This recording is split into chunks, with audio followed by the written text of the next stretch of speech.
Hello বন্ধুরা, আজকে recipe পাঁঠার মাংস। আমি কীভাবে পাঁঠার মাংস রান্না করি সেটা আমি আজকে করে দেখাবো।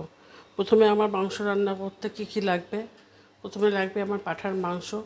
তারপরে এক এক করে এর মধ্যে আমি সমস্ত কিছু দেব। প্রথমে দিলাম আমি এই যে পেঁয়াজ কেটে রেখেছি, একটু বড় বড় মোটা মোটা করে সে পেঁয়াজটা দিয়ে দিব।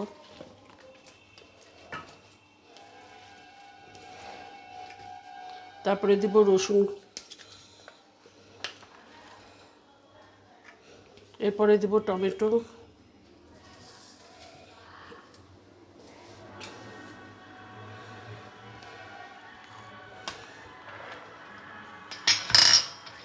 আমি এখানে আদা আর পাকা কাঁচা লঙ্কাগুলো পেস্ট করে রেখেছি, সেটা ঢেলে দিলাম। তারপর এখানে আমি টক দই ফেটিয়ে রেখেছি, সেই টক দইটাকে ঢেলে দিলাম। এখানে 4 চামচের মতন, বড় চামচের 4 চামচের টক দই আছে।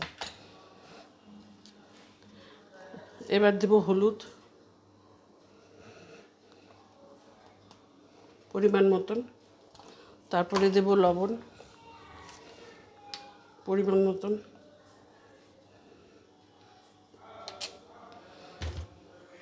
কালারের জন্য একটু কাশ্মীরি লঙ্কার গুঁড়ো দেব 1 চামচের মতো। আর আমি বাড়িতে গরম মশলা গুঁড়ো করে রেখেছি, সেটা এখন 1/2 চামচ দিলাম। পরে যখন রান্না কমপ্লিট হয়ে যাবে, নামানোর পরে আবার 1/2 চামচের মতন দিয়ে দেবো। আর দিলাম একটু চিনি, আর দেবো কিছুটা সরষের তেল। এবার এটাকে আমি ভালো করে ম্যারিনেট করে আমি আধা ঘন্টা ঢেকে রেখে দেব। এটা ম্যারিনেটটা খুব ভালো করে করতে হবে, এটা ভালো করে হাত দিয়ে চটকে চটকে ম্যারিনেটটা করতে হবে।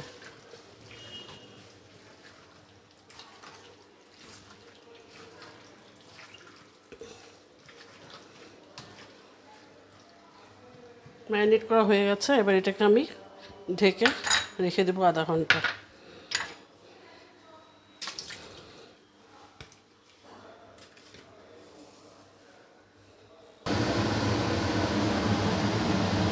হ্যালো বন্ধুরা, এবার আমি গ্যাসটাকে অন করে দেব।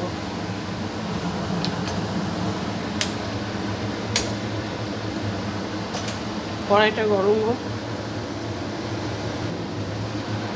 কড়াইটা এবার গরম হয়ে গেছে, আমি এর মধ্যে এবার তেল দিয়ে দেবো বেশ কিছুটা। আগে মাংস মাখানোর সময় তেল দিয়েছিলাম, এবার একটু কম তেল দেব। তেলটা দিয়ে দিয়েছি, তেলটা এবার গরম হোক। তেলটা গরম হয়ে গেছে, এবার আমি আলুগুলো ছেড়ে দেব।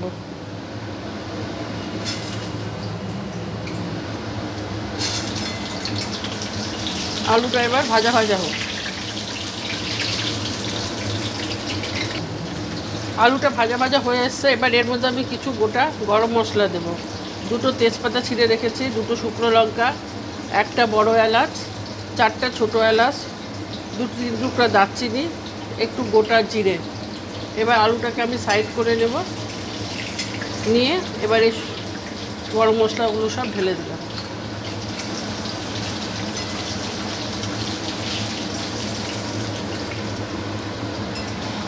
এগুলো সব ভাজা ভাজা হয়ে গেছে, তেল থেকে একটা সুন্দর গন্ধ বেরোতে শুরু করেছে।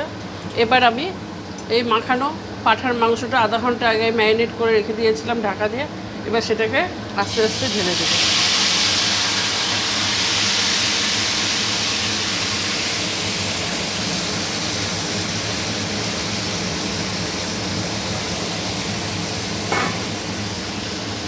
এবার এটাকে আমি ভালো করে নেড়ে ঢাকা দিয়ে রাখবো।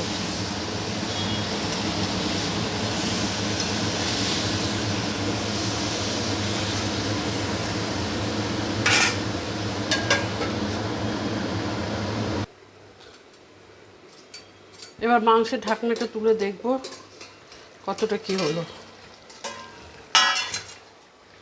তেল ছাড়তে শুরু করে দিয়েছে, আর একটু কষানো হবে। এই মাঝে আমি কয়েকবার নেড়ে দিয়েছিলাম, এখন তোমাদের দেখালাম বন্ধুরা। আর একটু ঢাকা থাক, ভালো করে তেলটা ছাড়ুক।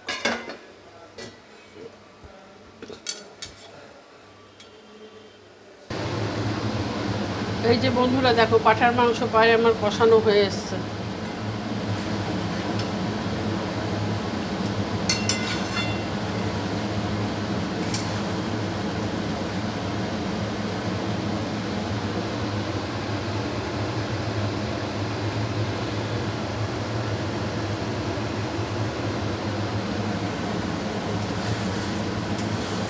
তেল ছাড়তে পুরো শুরু করে দিয়েছে।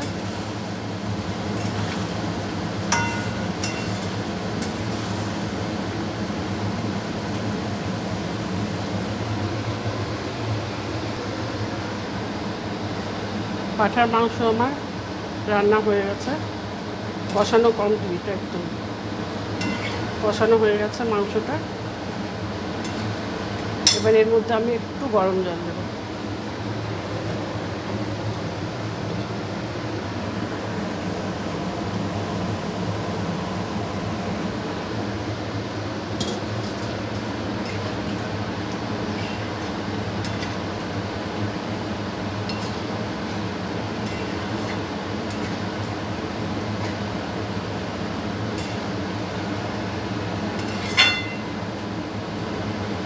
গরম জল ঢেলে দিয়েছে, এবার মাংসটা একটু ফুটুক, তারপর নামিয়ে নিই।